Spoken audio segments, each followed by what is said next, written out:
Welcome to MHS Studio Magazine.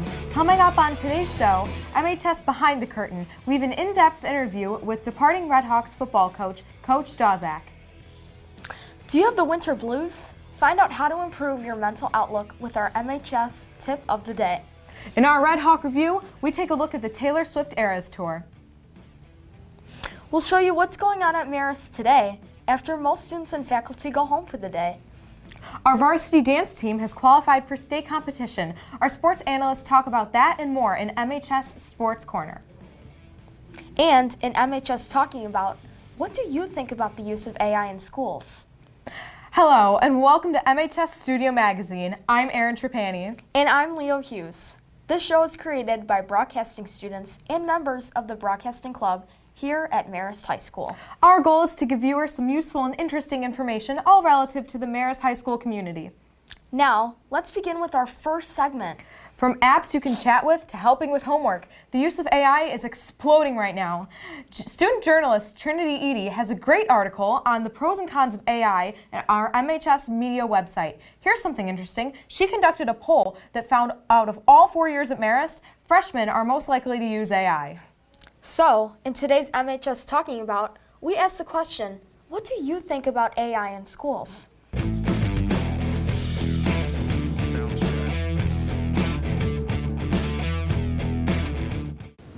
I think that AI can be a really useful and helpful tool.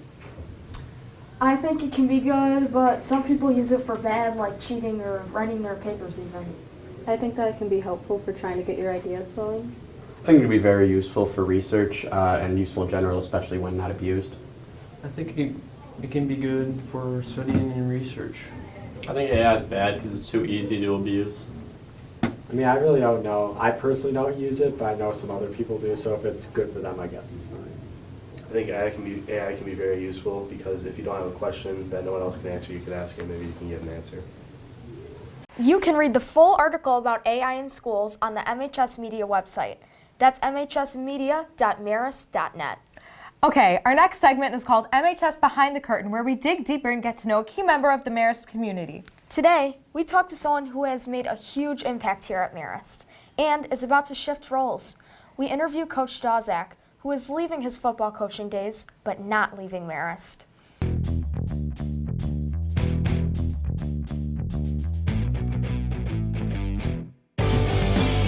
I'm Hayden Krupa with MHS Behind the Curtain. I'm here with former Marist football head coach, Coach Dawczak.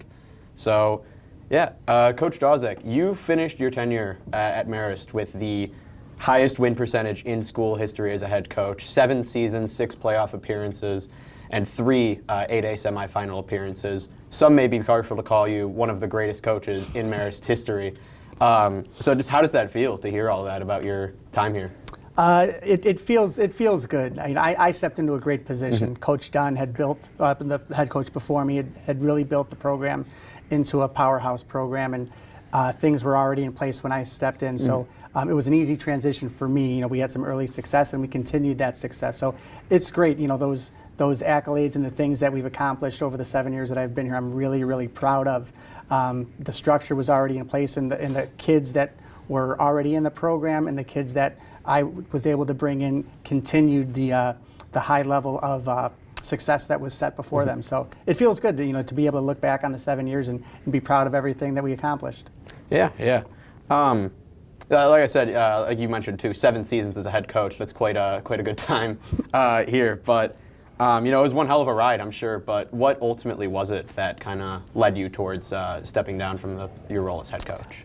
To do the job and to do it well requires a lot of time. There's a lot there's a lot that goes into it that people don't know about. Absolutely. So I mean, it could be a 365-day a year, 24/7 job, and a lot of times it was. So having a young family at home, I got to the point where I wanted to spend more time with them. I loved my time doing what I did here as head coach, but I also really wanted to be present at home as a husband and as a father. So I think the time was right for me to step back from my role here at Marist within the football program and devote more of my time at home. Yeah, you're a teacher here at the school too, so it's kind of, how was it kind of balancing that life as being a teacher with that head coaching as well?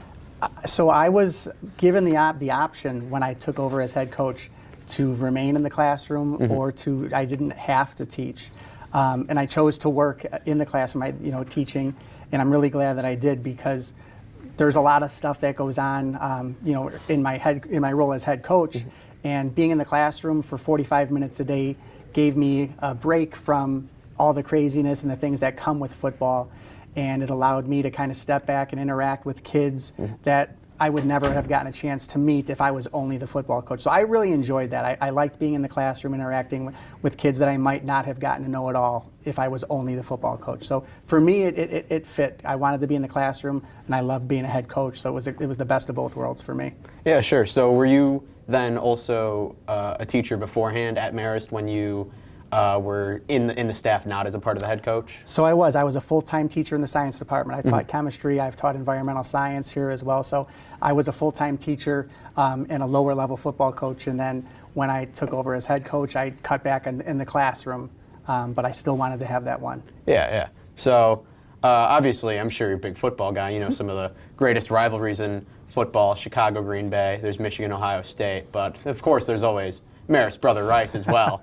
So you were 4-3 against Brother Rice your time as a head coach, including 2 great wins to close it all out, a thriller this year that came down to the final seconds. But what does it mean to you to close out your time as head coach here with just 2 great wins on both Brother Rice and Marist turf that kind of came down to the wire? It feels really good. Like you said, there's certain games, there's rivalries that just seem to mean a little bit more to coaches and to the players, and to have Brother Rice, 2 miles down the road, where we recruit for the same type of players. It's a healthy rivalry, and to be able to come out on top in, 2 closely contested games that our players and coaches pour everything they have into those games, and to come out on the winning side the last 2 times has been great. Obviously, you mentioned 4-3. There were other times where we just came up a little bit short, and it's really painful to deal with those losses, but those wins mean just as, they mean a little bit more too. So it's really good to have that neighborhood bragging rights for the year that comes after a victory, and it feels good to go out on top. Oh, absolutely, I'm sure. So, obviously now you mentioned you worked with Coach Fitzgerald in the past. He was former OC here at Marist for a handful of years before he went over and was the head coach at York. But now, John, you've had some head-to-head experiences with him as well. Thinking just the playoffs last year, an unfortunate end of the season, but what an instant classic that was. So, but how do you think that Coach Fitzgerald will do, kind of coming in, taking the reins as the head coach here at Marist? I think hiring Coach Fitzgerald was a slam dunk for the school.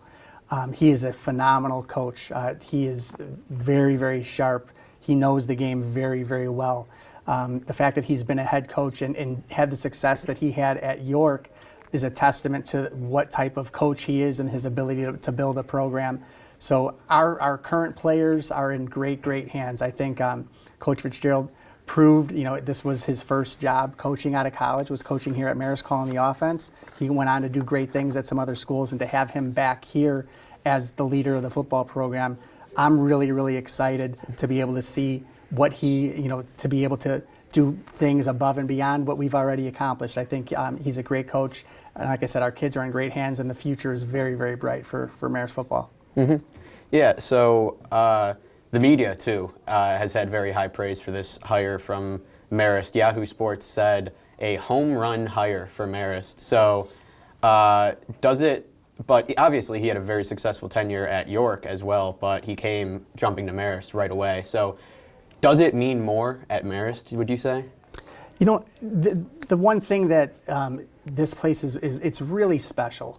We get great kids here. And I know a coach is always going to have a special attachment to the kids that they work with, but I think here the type of kids that we have, the type of coaches that come in, high character, blue collar, hardworking kids, and he had that experience when he was here as an assistant coach under Coach Dunn. And I think that having this be the first job that he had out of college had a special place in his heart. But he knew that the type of kids and the type of people that we had in the building was a big attraction. And I think that was something that led to him, choosing to leave York to come to Marist High School, was the type of people and the type of kids that he knows are in our program. Yeah, for sure. So You too have been all around Marist your whole life. You're an alumni, that's correct? Correct. Alumni, student, or alumni, teacher, and coach as well. So you kind of almost have Marist in your DNA, one could say. But what does your future at Marist, as long as with the football program and then as well as a teacher, look like right now? You know, in terms of the football program, the one thing that I've said to Coach Fitzgerald is the same thing that Pat Dunn said to me when I took over. I will do whatever he asks. I can be as closely involved as long as I'm not going to be on staff. I need some time away, but anything that I can do to help the program, I would be willing to do. But also, I want to respect him. He is in charge. This is his football program. So if he wants to, me to just kind of take a role where I'm just in the background and not do much of anything, I'm okay with that. If he wants me to help out in any way that's, that I can, I would be more than willing to help out. So, that was what Pat Dunn did for me, and I did lean on him for his advice on certain things. So it was good to be able to have that, knowing that I could talk to somebody, and that's what I want to do for him. If he wants to ask for my advice or how I would have handled a specific situation that comes up, I would be more than happy to give my advice and sit down and talk to him. But he's run a program before as well. I was a first-time head coach, so I had a lot of questions. He may already have dealt with some of the things that he's going to deal with here, so he might not have as many questions, but if he does, I'm more than happy to sit down and help him in any way that I can. Yeah. So you mentioned you want to take some time away, and I'm sure you do, but the players, the students, they all love you here. So would you ever consider possibly rejoining the staff as even a positional coach or a coordinator again and getting really that heavily involved? I haven't ruled anything out. I love coaching. I love being around our kids, and that was one of the things. Making the decision that I did to step away was a hard decision to make. Yeah. But I, wanted to be around my family, and that took it the priority. So that was why I did what I did. But I've always loved being around the kids. So I feel I do need to kind of recharge my batteries, and I definitely haven't ruled it out. In a few years, as my kids get older, it would be something that could very well be in my future. I don't know for certain yet, but I definitely have not ruled it out. Yeah, well, I'm sure the players would all love to have you back. But, and I'd love to be around them as well. But and then finally, is there just one fun fact you can kind of tell the people about themselves that they might not know about you? One fun fact. I would say here. You know what? One fun fact. Something I guess that I kind of liked. When I would talk to our players. You mentioned Brother Rice and the rivalry there. So one fun fact. I was fortunate enough in my time here as a player at Marist to finish my career undefeated against Brother Rice while I was here, which is something that I always tell them, that's something that you can hold over the guys in the neighborhood for as long as you live. So I was fortunate enough to be able to do that. Yeah, that's awesome. That sounds like a great experience. Well, thank you so much for your time, Coach Dawczak. I'm Hayden Krupa, and this is MHS Behind the Curtain. Now to our next segment, when we take a look at what's going on here at Marist after most of his students and teachers go home for the day. Here's a look at today's activities in our latest installment of MHS After Hours.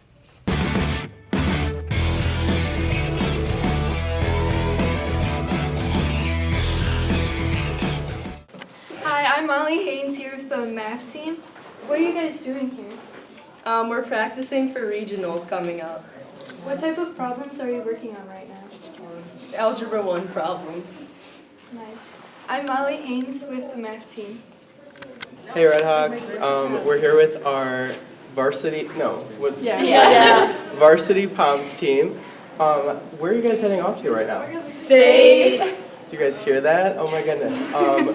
Who will you guys be facing? Lots of very talented teams. Okay. From About other high schools. 29 other teams. 29 other teams? Yeah. Oh my goodness. Well, good luck to you guys. Thank you. Oh my goodness. Everyone wish our Palms team a good luck if you guys see them. Yeah. Thank you. And I'm here in the gym area where wrestling is practicing for conference tomorrow and basketball practices are underway. I'm Molly Haynes and this has been MHS After Hours.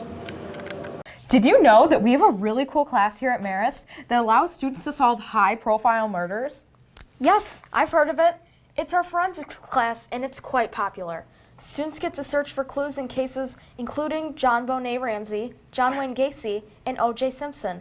Fun, right? Very cool. Today we take a look behind the scenes looks at forensics class put together by Tommy Hughes, Jack Hughes, Max Macy, and Vince Curran in Broadcasting One.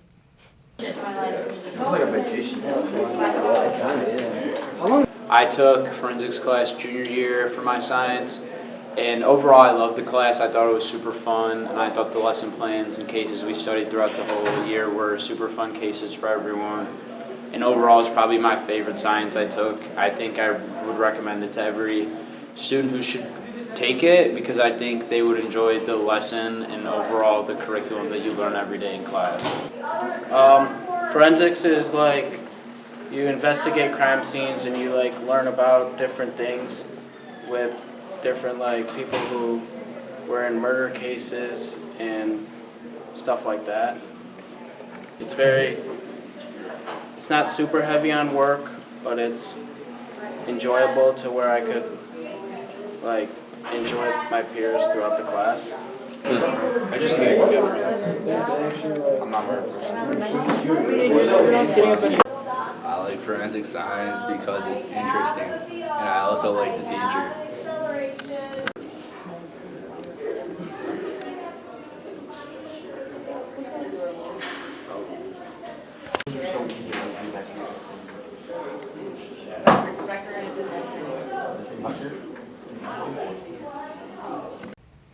If you're deciding what to watch, we've got you covered.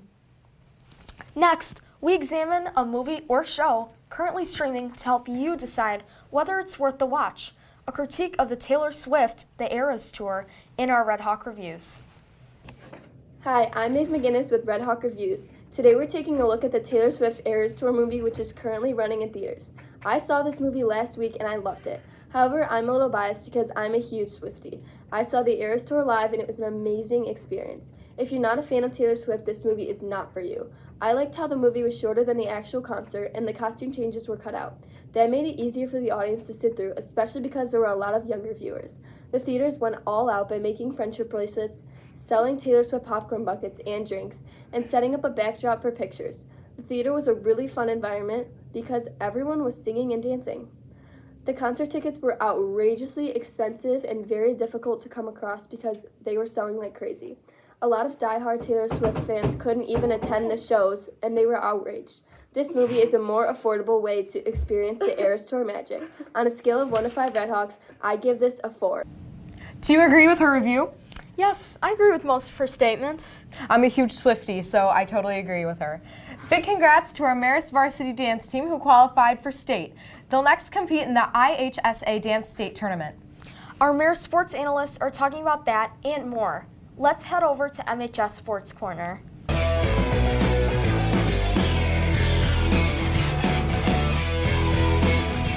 Hey Redhawks, welcome back to MHS Sports Corner. I'm Philip, and that's Luke to my right side.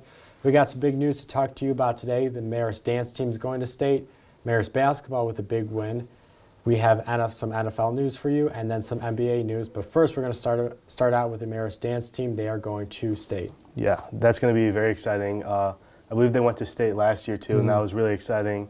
A bunch of people were watching the dance team compete in lunch and after school in the cafeteria. So I think it'll be very exciting for them, and it's going to be an exciting time for the whole school too.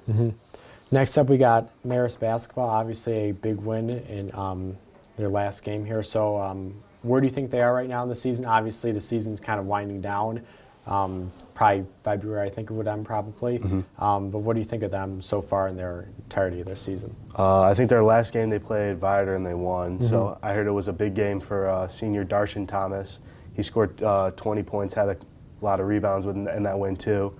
So it's going to be. I think they're very good right now, and I think come state playoff time, they'll be a very competitive team. And I really hope that they can make it all the way because I know some of the guys on the team. So I think it'll be exciting for them. All right, next up we got some NFL news. We're going to start out with the Bears here. Obviously, they get a new offensive coordinator.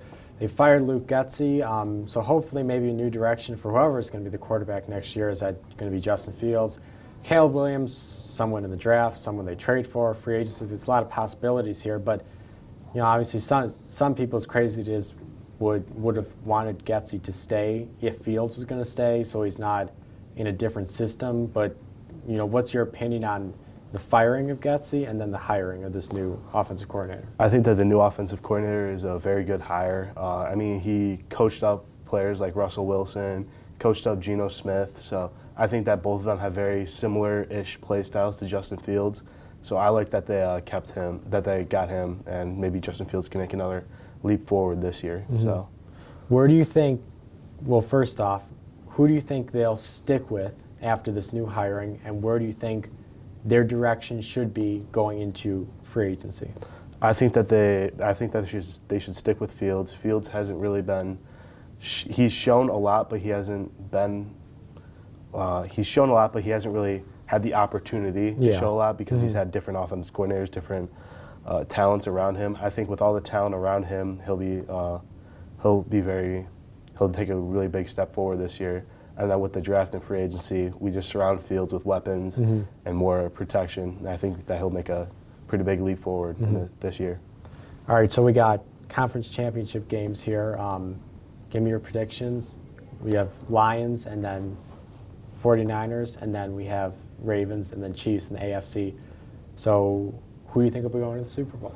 I think that the Ravens will beat the Chiefs because I don't really like the Chiefs a lot. Yeah. So. And then the 49ers and the Lions, I like the Lions. They're just a fun team to watch. So I think that those will be some very good games to watch too.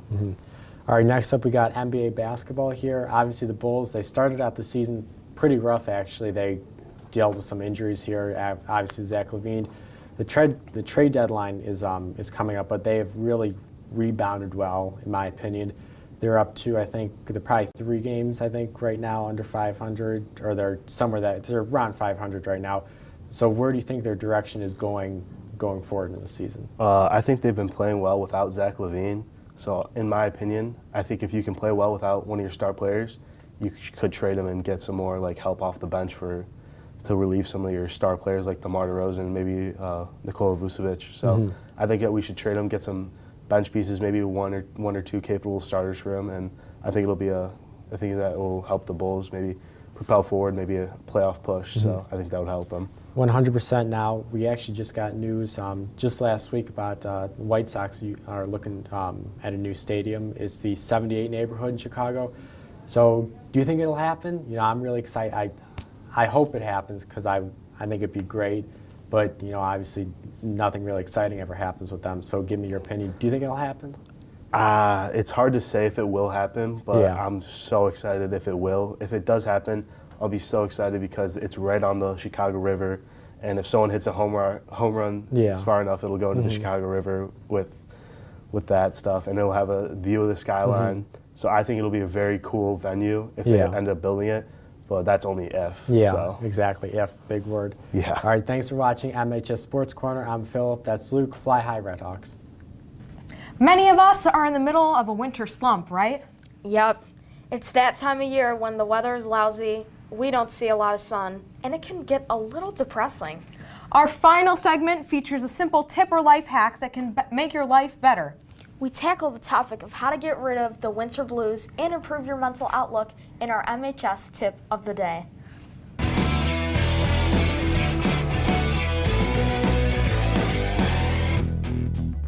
Soundstripe.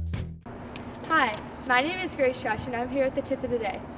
The tip of the day is about how to get out of your winter doldrums and improve your mental health. One way that I improve my mental health is being outside in nature. The Japanese call it forest bathing. Forest bathing can help open your mind to new things and cleanse your soul by being outside with the wonderful nature, the birds, the trees. It just really helps you open up your reasonability and your mental abilities with other people. Another tip of the day is improving your mental health by improving your physical health. You can improve your physical health by eating healthier, going on runs, walks, doing yoga, going to open gyms for any sport to make sure that you're staying active. You can even go to the gym. These are some of the many ways that you can improve your mental health. Now, I improve my mental health by doing cheer. I go to cheer multiple times a week, every single week. This helps me make sure that my body's staying in shape so that I can make sure that my mind is ready to be in school. That's going to do it for this episode of MHS Studio Magazine. Thanks so much for watching. I'm Erin Trapani. And I'm Leo Hughes. Be sure to tune in next time here on our YouTube channel, MHS Studio Magazine. Have a great day.